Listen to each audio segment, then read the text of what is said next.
Sidney had been with his wife Dorothy for almost 50 years when she was diagnosed with motor neurone disease, a degenerative illness that almost inevitably means a slow and painful death, often the result of choking. It's a horrible thing, because you never know from one day to the next, or even part of a day, when they can't do something that a few minutes before they could do.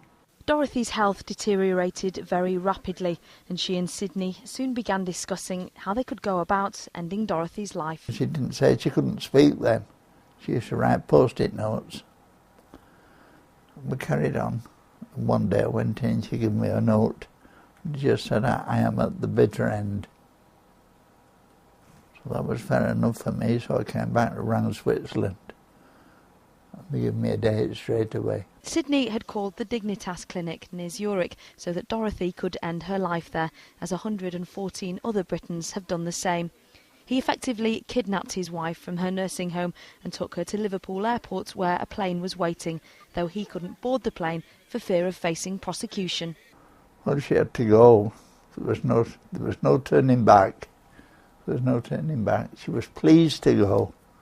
She smiled, she was happy to go. Just said to her, we've won. You know, yeah. And did it feel like a victory? Yes, yeah.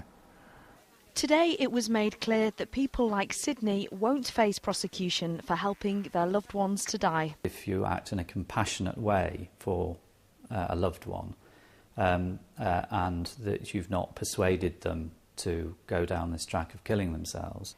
And if the person who wants to die is competent mentally and of an age where they can make a competent, rational decision, then if you assist them, then you won't be prosecuted.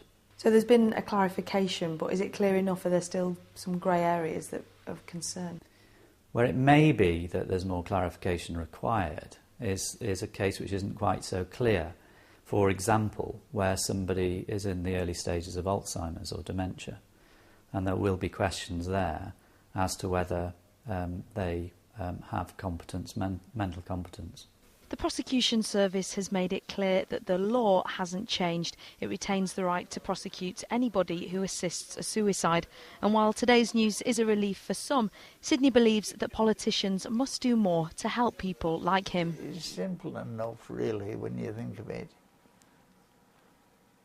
If you've got a husband and wife who are loving like we were, they ought to be able to make their own decision. Yeah, well, if it happened to one of theirs, if suddenly their wife was struck down like that, what would they do? Nina Warhurst, Channel M Today.